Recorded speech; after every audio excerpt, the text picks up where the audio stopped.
Di ba mag-aral? God is our strength and ministry. Ang Diyos lamang ang tunay na ating kalakasan at kailangan. Walang po pwedeng makapagpalakas sa bawat isa sa atin. Yung kaaliwan at kalakasan na magmumula sa ating kapwa, limitado. Yung tulong na magmumula sa ating kapwa, kaibigan, mahal sa buhay, limitado. Pero yung tulong at kalakasan na magmumula sa ating Diyos, unlimited. Nakakapatid, sa oras na ito, huwag kang magkataka sa iyong sarili. Kapag dumating sa buhay mo na ikaw, sa iyong buhay, ay sobra na ng hindi na. Parang pinipilit mo na lang yung sarili mo na lumakad, sumunod sa ating Panginoon.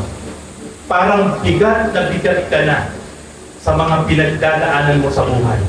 Parang ang pakiramdam mo wala ka ng kasama. Parang ang pakiramdam mo wala nang nagmamahal sa iyo. Parang ang pakiramdam mo wala nang nagmamalasakit sa iyo. Kapatid, ito lang ang sasabihin ko po sa iyo. Kung nararanasan niya mismo ang ating Panginoon sa Kristo, ay pinagdaanan po yan. Grabe po ang kanyang pinagdaanan. Doon po sa aklat ng Matthew chapter 26, verse 36 to 38, sabi po diyan na ating Panginoon sa Kristo, during that time, kasama niya po ang kanyang tatlong alagad. Matthew 26, verse 36 to 38, isinama ni Jesus ang kanyang mga alagad sa isang lugar na tinatawag na Getsemani. Sinabi niya sa kanila, dito muna kayo, mananalangin ako sa daro. Verse 37, ngunit isinama niya sila Pedro at ang dalawang anak ni Zebedeo. Nagsimulang mabagabag at maghirap ang kanyang kalooban. Ito po yung bibigyan dito, yung verse 37.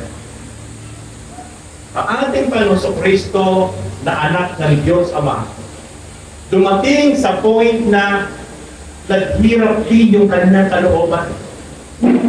Kaya kapatid, minsan sa buhay natin, kung nahihirapan ka na, napapagal ka na, napipighati ka, sobra ka nadi-discourage, sobra ka nalulungkot sa buhay, sobra ka nadi-disappoint sa mga pinagdadaanan mo sa buhay, sa maraming bagay, sa maraming aspeto, kapatid, huwag ka magtataka.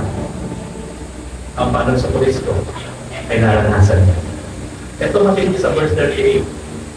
Yung tunay na sitwasyon ng kalagayan ng ating Panginoon sa sobrang pighati na nagdang pinagdadaanan. Sabi ng Panginoon sa verse 38, kaya sinabi niya sa kanila, ako'y puno na ng hapis na halos ikamatay ko. Kaano po katindi yung nararanasan, kalungkutan, kapighatian, kabigatan ng ating Panginoon. Halos ikamatay na po niya. Sabi po niya yun.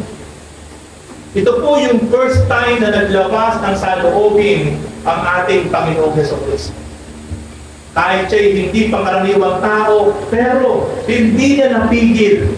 Hindi niya napigil sa kanyang sarili sapagkat siya'y nagkatawang tao na kanya pong i-brought out, kanya pong ilabas kung ano yung tunay niyang saloobin sa kanyang tatlong alagad na isinama doon sa lugar ng Getsemani. Ulitin ko po, sabi ko sa verse 38, kaya sinabi niya sa kanya sinabi niya sa kanila, ako'y puno ng hapis na halos ikamatay. Maghintay kayo dito at samahan ninyo ako sa pagkukulong. Kaya mga kapatid, minsan mahalaga po talaga na meron tayong napagsasalita. Mahalaga po talaga minsan sa buhay natin na pumili po tayo ng mga tunay na tao. Kung ano yung nararamdaman natin, masabi natin. Ito po yung mabigat sa maraming pastor. Ang pastor po kasi kaya maraming nararamdaman sa katawan. Kasi makaraniwan po maraming pastor, wala po silang mapagsakit. Kahit isang puno-puno po sila ng pamigatan, kalungkutan, wala silang mapagsakit. Kamukha po ng miyembro, pwede po maglabas sa pastor. Pero ang pastor, wala po mapagsakit. Pero ang ating Panginoon Kristo, pumili siya ng tatlo na malapit sa kanya ng mga anak. Mula sa 12, kasama niya, pumili siya ng tatlo na pinakamalapit sa puso niya. At doon sa lugar ng Gethsemane, doon niya inilabas ang kanya sobrang bigat na nararamdaman. Ang sabi nga niya, ako'y puno ng hapis, punong-puno ng kalungkutan ng aking dibdib, na halos ikamatay ko. Iniwala po pa kayo na marami pong nadadali ang buhay, marami po ang namamatay, nandaan lang po sa mga daladala na hindi po talaga mailabas. Iniipon. Kaya po, itong mga tao ito ay talagang lahat ng internal organ sa katawan ay nagiging negatibo ang function. Tumataas ang blood sugar, tumataas ang cholesterol, tumataas ang blood pressure. Kasi po, nag-negative, nagmamalfunction yung po function ng lahat ng internal organ niya. Kasi po, apektado siya nung kanyang sobrang nararamdaman sa kanyang damdamin. Yan po yung naranasan ng ating Panginoong Jesus. Na kaya sinabi niya, halos ito matay ko. Yung sobra kong nararamdaman, kalungkutan, kahapasan. Kasi po, alam niya po yung papatalin eh. Alam na po niya mangyayari sa kanya. Alam po niya iiwanan siya ng kanyang mga disciples. Alam na po niya yung mangyayari sa hinaharap. Alam po niya siya po ay ibibitray na kanya po isang alagad. Alam po niya pagtataksilan siya, ipagkakanulo siya. Alam po niya bubugbugin siya. Alam po niya yung mga tao, pinaglingkuran niya, pinagaling niya, pinakain niya. Alam po niya isisigaw na siya ipako sa krus. Kaya yun po yung dahilan na hindi pa nangyayari dahil ang ating Panginoong Kristo ay makapangyarihan. Alam na po niya yung mangyayari sa hinaharap. Ito po ang nagbigay ng matinding kahapisan at kalungkutan sa kanya, sapagkat alam na po niya yung kanyang babatayin. Sa ganun din po tayo mga kapatid. Kapag dumating po sa point ng buhay ng bawat isa po sa atin, na yung sobrang kalungkutan, kasipayuan, grabe po ang bigat po niya sa dito. Pero mga kapatid, ang sinasabi ko po sa inyo, kapag dumating po tayo dyan, huwag tayong bibitaw, huwag tayong tatalikod, huwag tayong lalayo sa ating Panginoon. Sapagkat siya lang ang ating lakas, siya ang ating kailangan sa anumang sitwasyon sa buhay na hindi maganda. Ano ang pananaw ng ating Panginoong Jesus sa kanyang matinding pinagdaanan? Kahit siya po ay darating sa punto na halos sobra na po yung kanyang pinagdadaanan, halos ikamating na po niya yung sobrang kalungkutan, discouraged sa kanya po babatahin na hirap. Ano po yung kanyang pananaw sa bagay na ito?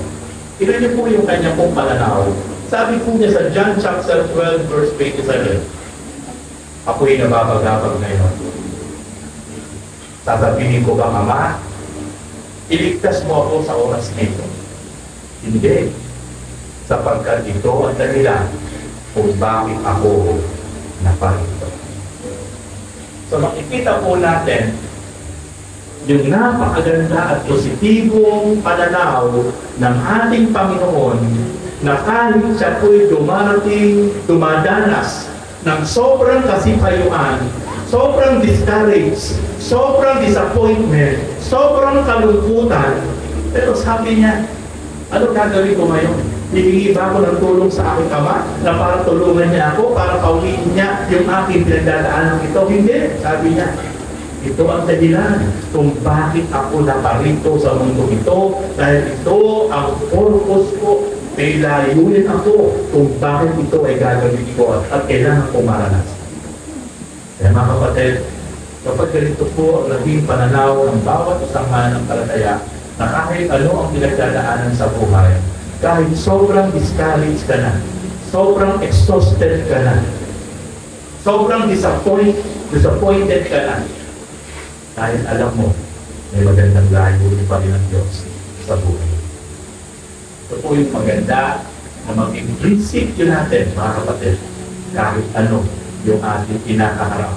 Na katulad ng ating Panginoon, na halos ikamatainan na yung kanyang pinagdadaanan, na kalungkutan, kabigatan sa kanyang dibdib, sa kanyang puso't isipan, pero alam niya, mayroong layunin siya kung bakit niya yung kailangang patayin. Yung mga kapatid, napaka-ganda po maging prinsipyo, yung katulad po naging prinsipyo ng ating Panginoon. Hindi ko mo ikaw ngayon ay dumadaan sa sobrang kalungkutan, sobrang discouraged, sobrang disappointment, exhausted ka na, sobrang ka nang nawawala ng pag-asa, ay ikaw ay magpapakalayo-layo sa Panginoon. Papaliwalain mo na ang pagsunod sa Panginoon. Hindi po yun ang tamang pagharap sa negatibong sitwasyon. At tulad po ng ating Panginoon, sabi nga po niya, kaya ako naparito, kaya ako isinubo ng Ama, kasi ito ang layunin ng aking Ama, na panahin ko yung hirap na ito, overcome ko yung sobrang kalungkutan, haharapin ko, sapagkat ito ang purpose ko kung bakit ako naparito. Kahit din po mga kapatid, dumating man sa point ng buhay natin, iwan ka man ng lahat. Wala man pumapansin sa iyo, wala man tumutulong sa iyo, pero lagi yung tatandaan, meron Diyos na hindi ka iiwan, hindi ka pababayaan kahit kailan. Kaya doon ka kukuha ng lakas. Kasi pag kumuha ng lakas sa tao, manghihina. Pag sa tao ka kumukuha ng lakas, kapag sa tao ka nakadepende sa tulong niya, ang tulong ng tao, temporal, may hangganan. Pero yung tulong ng Diyos, eternal, forever. Kaya hindi ka manghihina, hindi ka manlulupaypay, hindi ka madi-discourage kapag lagi nakatuon ang ating atensyon sa tulong at kalakasan ng ating Panginoon. Ano po ang paalala ng ating Panginoon Diyos sa atin po bilang po tayo ay mga mananampalataya? Sa Ephesians chapter 6 verse 10 to 13, ito po ang paalala sa atin ng Panginoon. Bilang pagwawakas, magpakatibay kayo sa kalakasang galing sa Panginoon at sa kanyang dakilang kapangyarihan. Hindi niyo mga kapatid, minomotivate tayo, pinapaalalahanan tayo ng Diyos sa pamamagitan ng kanyang salita. Na mababasa po natin sa Ephesians chapter 6 verse 10. Ano po ang sabi? Ulitin natin, magpakatibay kayo sa kalakasan galing sa Panginoon.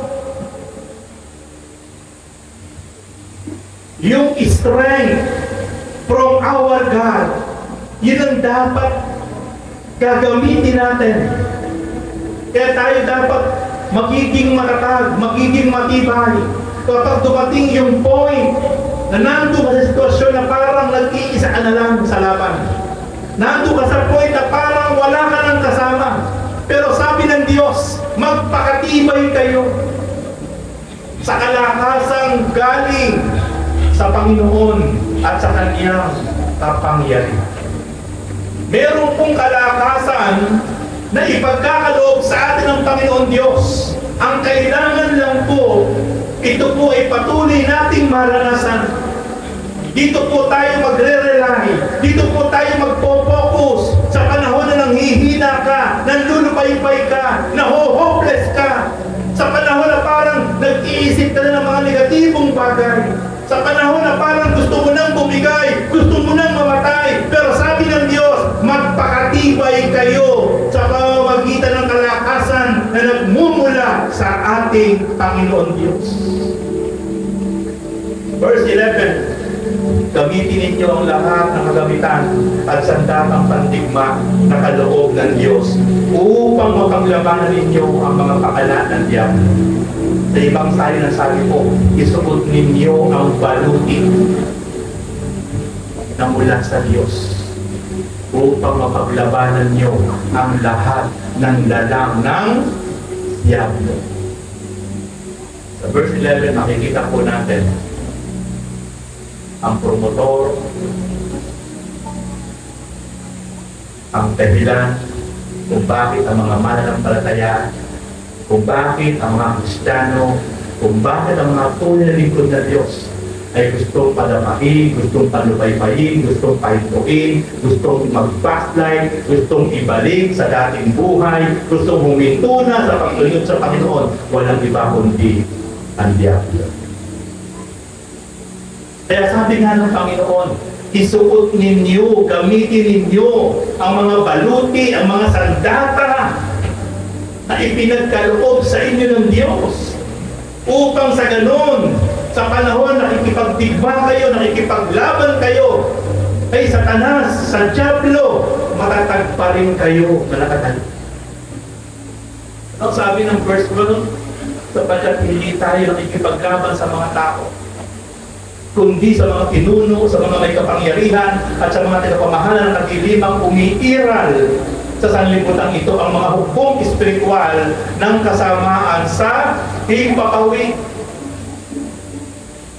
Ito po yung mga kampo ng Diablo, paroot parito, sa apat na sulok ng daigdig, naghahanap kung sino yung aatakihin para bumagsak, para panlupaypayin, para panghinain, para tisurin, para pabagsakin ang pananampalataya at tuluyan ng huminto at magpuwit at tumalikod sa Diyos.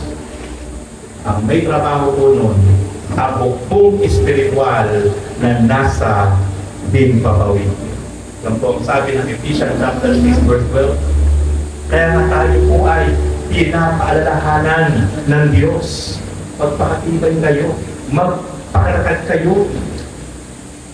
Kapag kayo dumating sa puto ng hihina, ng lulupaypay, isukpit ninyo, isuot ninyo, gamitin ninyo ang lahat ng kasangkapan na mula sa Diyos para siya ay malabanan ninyo at magtagumpay kayo. Sabi sa verse 13, kaya isuot ninyo ang kasuotang pandigma na mula sa Diyos. Sa gayon, makalalaban kayo kapag dumating ang masamang araw na sumalakay ang away upang pagkatapos ng labanan ay malatag pa rin kayo nakatayo. Kapatid, ipinasusuot sa atin yung armor from God. Nasabi po ito sa English, therefore, put on the full armor of God. Ephesians 6:13. So that when the day of evil comes, you may be able to stand your ground, and after you have done everything, to stand. Sinasabi na natili tayo nakatayo, ito yung nanatili tayong sumusunod, naglilingkod, nagpaparangal ng buong puso sa Panginoon na hindi tayo naaapektuhan ng atake ng kaaway. Alam niyo po ba yung armor, yung full armor of God? Nandiyan yan. Doon po sa verse 14, 15, 16. Ano yung una? Yung breastplate of righteousness. Ay, shield, helmet of salvation. Helmet of salvation. Shield of faith. Breastplate of righteousness. sword of the Holy Spirit, belt of truth, and shoes of preparation. Yan po yung complete armor. Ano po yung helmet of salvation? Dapat nakatatak sa isip natin kung sino talaga ang ating tunay na Panginoon na pinaglilingkuran. Hindi dapat yung mag-brainwash ka. Dapat alam mo na sa isip mo kung sino talaga ang tunay na Panginoon na pinaglilingkuran mo. Hindi mo siya i-betray. Hindi mo siya ikakatuwa. Patuloy mo siya paglilingkuran habang nabubuhay ka. Yun ang ating Panginoong Jesus. Yun ang helmet of salvation. Kaya naligtas dahil sa ating Panginoon. Dahil tayo nagkaroon ng helmet of salvation, hanggang sa huling yugto ng buhay mo, nakapihin mo sa isip mo, wala kang ibang paglilingkuran, kundi ang ating Panginoong Jesus. Shield of faith, ito yung pananda natin sa lahat ng gawa at tukso ng kaaway. Yung pananampalataya natin. Yan yung ating sandata, yung matibay nating pananampalataya. Yan ang didepensa sa lahat ng gawa ng kaaway. Yan po yung mga nararanasan natin sa buhay araw-araw. Family problems, business problem, relational problem, marami po yan. Kaya kapag yung pananampalataya mo mabuhay, dahil sa mga pinagdadaanan mong problema na ginagamit ng kaaway, bibigay ang isang Kristiyano. Pero kapag matibay ang pananampalataya mo, kaya mo lahat sa langin yan. Kaya napakaganda po na lagi mong sukbit ang tinatawag na shield of faith. At lagi pong titibay ang ating pananampalataya para masanggalakin ang lahat ng gawa ng kaaway, matado natin siya kapag tayo po ay laging babay sa salita ng Diyos. Pero ang isang Kristiyano, kapag nalalas ang panahon na magbasa, makinig, pumunta sa church, sa mga gawain, yan po ang pinaka-worst experience. Delikado ng puso. Kasi unti-unti na po siya mapapabagsak ng diyan. Umisip kayo ng mga Kristiyano, wala na pong panahon. Wala na pong panahon na magbasa, makinig, pumunta ng church. Hindi ko po sa inyo. Maganda sa labas. Pero ang loob yan, puro na puro taluputan. Hindi na po sa ulitin masaya. Kaya sabi ng Lord, baka may puman ang yaman ng sanlibutan, kung mapapahamak naman ang iyong kaluluwa, ano ang dulot nito? Dahil kung pwede pagmalaki na tayo matalino, marunong, magaling, mahusay, mapera. Pero kung tayo po, yung ating pananampalataya ay unti-unti bumugo po, tayo lang po ang pinakakawawang tao na nagbubuhay sa ibabaw ng daigdig. Kasi ang laban po hindi bless, ang labanan po spiritual. Spiritual po ang labanan. Ang kalaban natin po kasamaan sa ipapawid na hindi nakikita. Pero hindi mo siya po pwedeng labanan sa paraan ng sandatang literal. Ang panlalaban po natin, sabi ng Diyos, isubit ninyo, isuot ninyo, gamitin ninyo ang lahat ng sandata na ipinagkaloob ko sa inyo. Shield of faith. Halasad ng pananampalataya. Diba, paano mo magiging kalasag ang pananampalataya mo? Kung nanglulupay-tay ka na, kung nanghihina ka na, kung nanghihinawa ka na. Kung ala ka ng gana na magpasa na sa salita ng Diyos. Nakikinig ka man, tumatalbog na lang, ala ng dati. Nakikinig ka ng Word of God. Papasok dito, pagdating sa puso, parang nagbabounce lang. Ala na po. Iba po yung nakikinig, nagbabasa, na habang binabasa niya ang salita ng Diyos, hindi po siya ng Holy Spirit. Habang binabasa niya araw-araw ang salita ng Diyos, pakiramdam niya lagi sa pinakausap ng Diyos. At naluluha siya, naiiyak siya, kinukunbik siya, kinukonsensya siya, at nagre-repent siya. Yun po ang pinakamasarap na maranasan. Pero yung nagbabasa ka lang, pero wala nang dating, ala na rin po yun. Nakikinig ka ng salita ng Diyos, napakaganda ng message, very powerful yung message, pero negatibo iniisip at sa kadapakinig, ala na po yun. Kawawa po yung Kristiyano. Kawawa po. Ang ganda ng message, very powerful. Pero napapakinggan mo negatibo padating sa'yo. Nakakagawa ko sa tanas, nakagawa ko ako.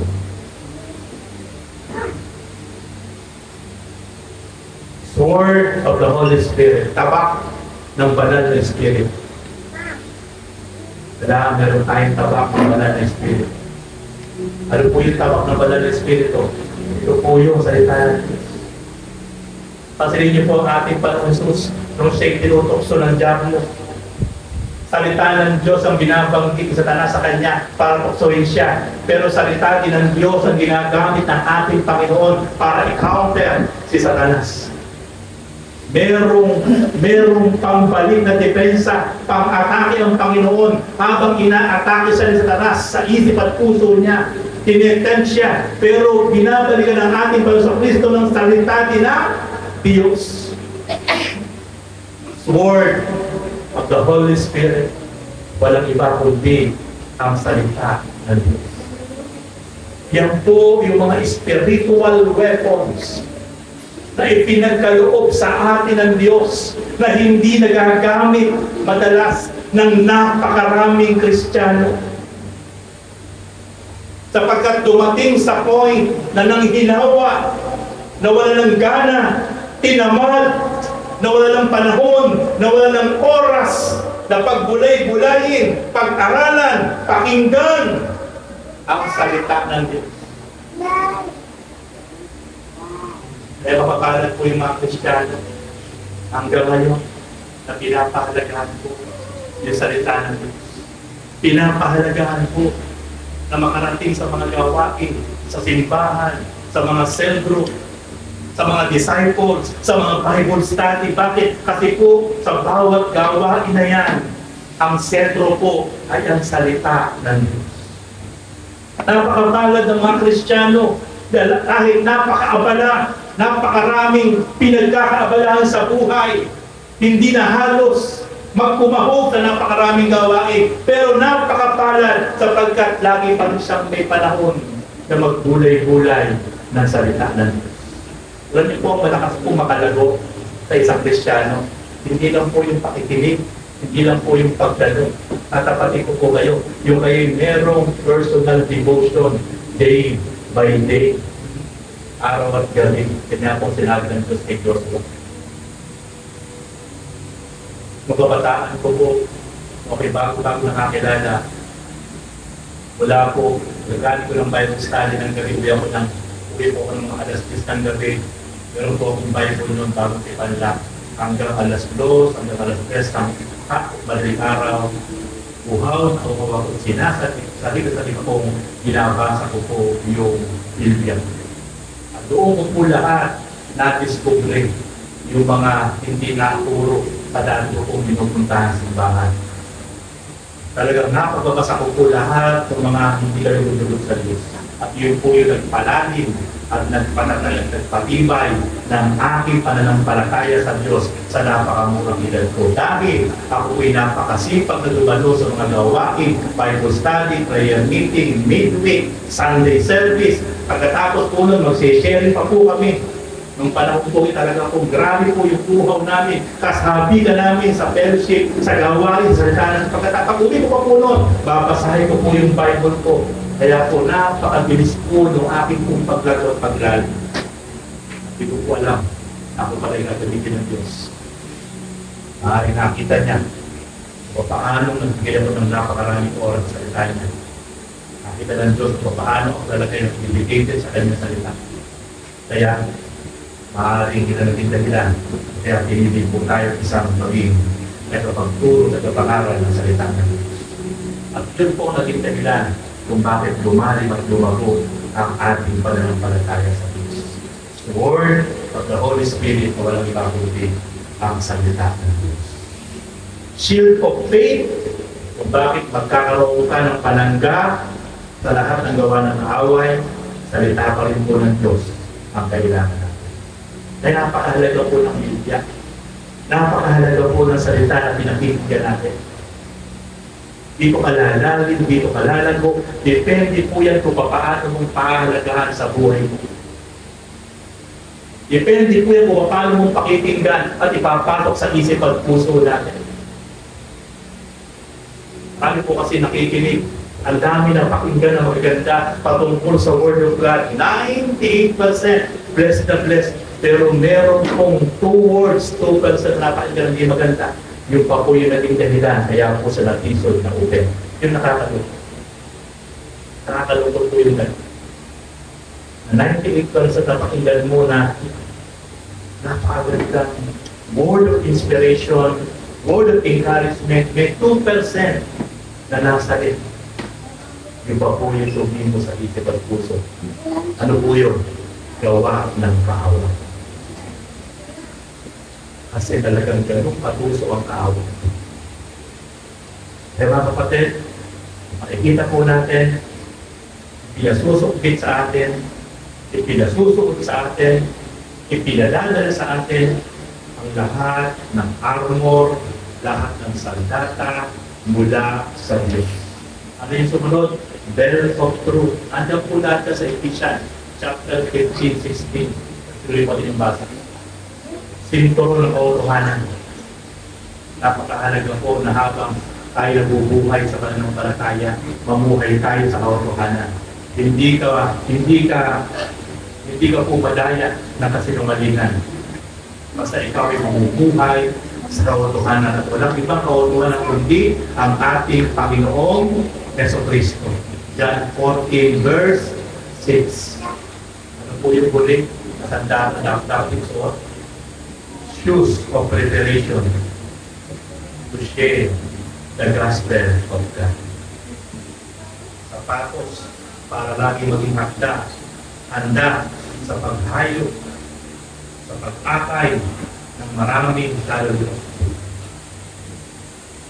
Yun po yun. Kaya ang isang Kristiyano na yung pong kanyang sapatos, spiritual shoes, hindi na po niya ginagamit para yung kanyang sarili ay dalhin at ihayag ang mabuting balita sa mga tao. Nawala na po siya ng gana mag-akay ng mga tao para sa Panginoon. Yan po ang isang makapagpapatibag, makapagpapahina ng kanya pong laban sa kaawan. Kasi po si Satanas talaga, ang trabaho niya, bibigyan na ng katamaran para hindi ka na talaga umakapang, umayo, i-share ang mabuting balita ng kaligtasan, hindi ka talaga mag-akay. Ipaparalay siya ng kaaway. Pero habang tayo nagpapatuloy, nagsisipag, inahayag mo ang gospel of salvation. Inihahayag mo ang kabutihan ng Diyos. Inihahayag mo ang daan ng kaligtasan. At patuloy mo ginagamit yung buhay mo. Nanginginig ang kaaway. Wala siyang magawa sa iyo. Pero pag dumating sa point na tayo po, ay parang dumating sa point ng buhay mo na parang na-paralyze ka na.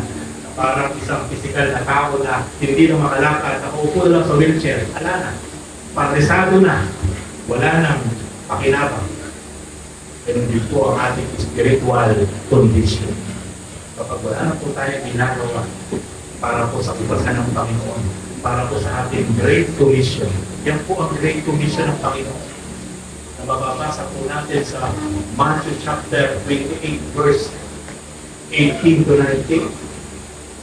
Sabi ng Panginoon bago sa pumunta sa langit, umayo kayo sa buong sanlibutan.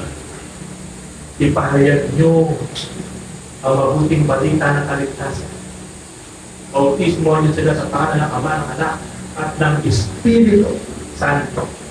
At turuan nyo sila sa lahat ng ipinag-uutos ko sa inyo. Kaya ano po ang tuturuan natin? Dahil wala po tayong ginagawang paghayo. Paano po natin matuturuan sumunod ang tao sa Diyos? Eh wala po tayong nahahayuan. Nasi-share na ng Word of God. Alam po tayo nadadala sa Panginoon, pero yan po ang Great Commission ng Panginoon. Go and make disciples.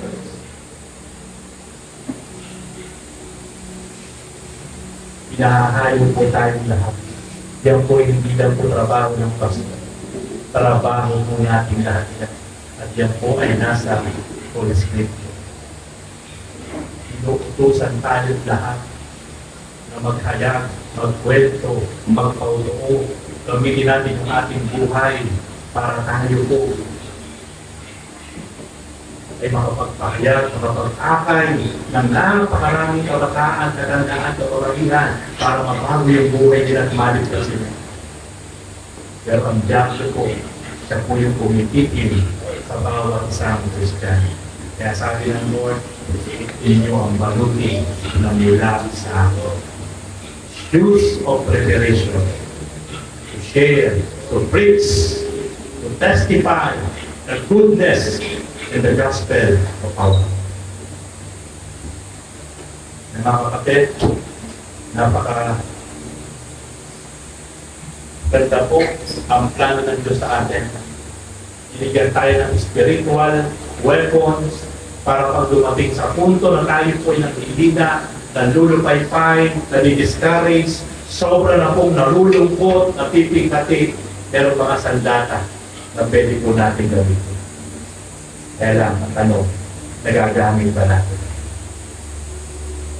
John chapter 14 verse 1, Jesus said, do not let your hearts be troubled. You believe in God, believe also in me. Huwag kayong mabagabag, huwag kayong mabalisa, huwag kayong malungkot. Manalig kayo sa Diyos at manalig din kayo sa akin, sabi ng Panginoon. Kaya mga kapatid, kapag dumating sa punto ng buhay natin sa araw na sobrang ka nababalisa, nalulungkot sa maraming bagay, napipit-natin, nawawalan ng pag-asa. Sabi ng Diyos, do not be afraid. Do not let your heart be troubled. Believe in God and also believe in me. Manalig kayo sa Diyos, manalig kayo sa akin. Ano man ang pinagdadaanan mo, walang bagay na imposible sa Diyos. Kaya mautunan lang po natin lagi na humingi ng tulong, humingi ng kalakasan sa ating Panginoon at siya na nga po, dahil isang nandyan para tayo ay tulungan. And then, John 14 verse 27. Doon niyo po, makikita po natin kapag ang isang tao ay nasa punto na parang discouraged, hopeless, exhausted, disappointed, ang isang nawawala sa kanya, yung kapayapaan. Kapag ang tao hindi na payapa, wala nang kapayapaan, ang kapalit niya kabigatan, kalungkutan, galit, tinanakit. Yan ang po yung gawa ng kaaway. Pero pansinin niyo po, sabi ng Lord, sa John 14 verse 27, sabi ni Lord, peace I leave with you. My peace I give you. I do not give to you as the world gives. Do not let your heart be troubled and do not be afraid. Ang sabi ng Panginoon Jesus, bago siya tumakyat sa langit, ang kapayapaan ay iniwan ko sa iyo. Bago siya po umalis ng mundo at bumalik sa langit, iniwan niya po ang kapayapaan na mula sa kanya sa puso ng bawat isang tunay na nananampalataya at nakakilala sa kanya. Kung iniwan ang kapayapaan sa bawat isang nananampalataya sa Panginoon, nasa atin pala yung kapayapaan. Eh bakit minsan, sa halip na magkaroon tayo ng kapayapaan sa ating damdamin at puso, baliktad po ang ating nararamdaman. Kasi po, hinahayaan natin na daigin tayo ng Diablo sa ating laban. Binigyan tayo ng weapons para labanan ng diablo. At meron tayong kapayapaan na tinanggap mula sa Panginoon. Kaya sabi ng Lord, "My peace I give you." Ang aking kapayapaan ay pinagkakaloob ko sa iyo. Ay pinagkaloob hindi sa lahat ng tao. Ipinagkaloob ang kapayapaan sa bawat isang tunay na nanampalataya at sumunod sa ating Panginoon. Ipinagkaloob na pala. Saan napunta? Saan napunta yung iniwan at ibinigay na kapayapaan ng Panginoon kapag dumarating sa punto ng buhay ng bawat isa po sa atin na nawawala po yung kapayapaan? So meaning to say, nadadaig ka ng kaaway, nadadaig ka ng diablo. Kasi instead na yung kapayapaang nasa iyo, sumasa iyo, iniwan sa iyo, ipinagkaloob sa iyo, hindi mo na-experience. At yung mabigatan mula sa diablo ang nararanasan mo. So it means, talo ka. Patatalo tayo ng tao. Kaya sabi ni Lord, "I do not give to you as the world gives. Do not let your heart be troubled and do not be afraid." Hindi ko kagaya na kapayapaan ng sanlibutan. Kaya huwag kang matatakot. Huwag kang makabalisan. Nasa iyo na yung kapayapaan. Iniwan ko na. Ipinagkaloob ko na sa iyo. Hindi na problema ngayon ng Diyos yun sa buhay natin. Tayo na po ang may malaking problema. Kung bakit hindi po tayo makaranas ng kapayapaan, kaaliwan, kagalakan, kaligayahan. Kasi po nasa atin na iniwan na ipinagkaloob na. Pero baliktad minsan, yung ating nararanasan. Normal po na makaranas tayo, minsan ng kalungkutan, kabiguan, kabigatian. Pero yung habang panahon na ito po'y dadalhin natin, hindi po normal yun. Pumapalakpak po ang diablo sa buhay natin. Mga kapatid, tapusin na po natin ang laban. Tayo po ay maging mahalagumpay sa lahat ng galang at gawa ng diablo sa buhay natin. At hayaan po natin yung iniwan sa ating kapayapaan, iniwan sa ating kapanatagan, ipinagkaloob sa ating kapayapaan ng Panginoon. Ito po ngayon yung ating i-enjoy. Naiksi lang po yung buhay natin sa mundo ito. Napaka-iksi lang po yung buhay natin, lalo po ngayon sa ating generation. Taiksi po ng taiksi ang buhay ng tao. Hahayaan ba natin sa iksi lang ng buhay natin ay isang araw mamamatay tayo, namuhay tayo sa kalungkutan, namuhay tayo sa kabigatinan, namuhay tayo sa galing nilalaki. Napakalungkot po, no? I-enjoy po natin ang ating buhay. At ang pinakamasarap po na nabubuhay sa ibabaw ng mundo. Nabubuhay tayo. Nabubuhay tayo na may kapayapaan, may kagalakan, nabubuhay tayo na masaya, na patuloy natin pinaglilingkuran ng ating Panginoon sa kabila at lahat ng ating pinagdadaanan sa buhay minsan na hindi maganda. Pero patuloy tayo may kagalakan, may kapayapaan dahil yon ang iniwan sa atin ng Panginoon.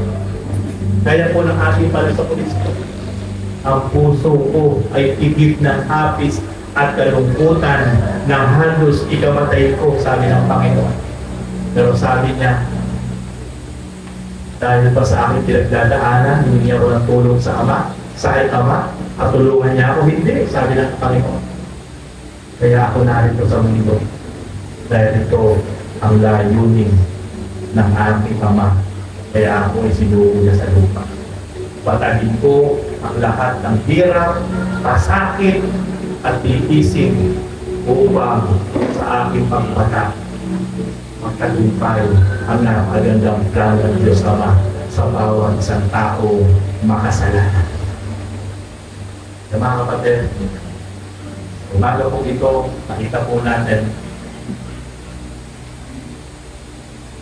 wala po ibang susi sa panahon na tayo nang hindi na nalulupaypay, nalulungkot, parang gusto mo ng sumuko, disappointed ka na, discouraged ka na, exhausted ka na, pakiramdam mo parang ala na nagmamahal sa'yo, pakiramdam mo parang nag-iisa ka na lang, pakiramdam mo parang ala na nagmamalasakit sa'yo, pakiramdam mo parang wala nang nagmamahal sa'yo. Kapatid, sabi na doon, narito ako, hindi kita iiwan, hindi kita pababayaan. Hebrews 13 verse 5, I will never leave you, I will never forsake you. Iiwan natin ang Diyos, pero ang Diyos kahit kailan hindi tayo iiwan. Lagi lang siya nandiyan sa isang usal at dasal at taimtim na pagtawag at magbabalik loob tayo sa Panginoon. Siya'y laging nandiyan. Nagsasabi, come to me, all who are burdened, and I give you rest. Lumapit kayo sa akin, kayo lahat napapagal, nabibigati, nalulungkot, nasisig tayo, nawawa ng pag-asa. Lumapit kayo sa akin at pagpapalinig ko kayo. Bibigyan ko kayo ng kapalingahan sa inyong mga puso at isip at kaluluwa. Pag-aral kayo sa akin kapag nakibababang loob at makasusumpong kayo ng kapalingahan sa inyong kaluluwa. Ang Panginoon talaga ang sagot. God is our strength and source of joy and peace in our mind and soul. Conclusion, Psalm chapter 46 verse 1 to 2, God said, God is our refuge and strength, an ever-present help in trouble. Ang ating Diyos, ang matibay na sandigan at kalakasan, at handang saklolo at tutulong sa atin sa bawat panahon na meron tayong pinagdadaanang paguluhan, pagkikatian, pag-igatan laban sa buhay. Verse 2, therefore we will not fear, though the earth gives way and the mountains fall into the heart of the sea. Huwag ka matatakot. Huwag kayong matatakot. Mayanig man maugaman ang sanlibutan, gumuhuman ang mga bundok sa karagatan, huwag kayong matatakot. Ako ang inyong Diyos, ang tutulong sa inyo. Kaya napakapalad po natin mga kapatid. Meron tayong dakilang Diyos na nakilala. Sa anumang laban, sitwasyon ng ating pinagdadaanan sa buhay, siya ay laging nandiyan kung ating siyang pagtitiwalaan at hihingan ng tulong. Patuloy tayo, lalapit, patuloy tayo, susunod sa kanyang kalooban.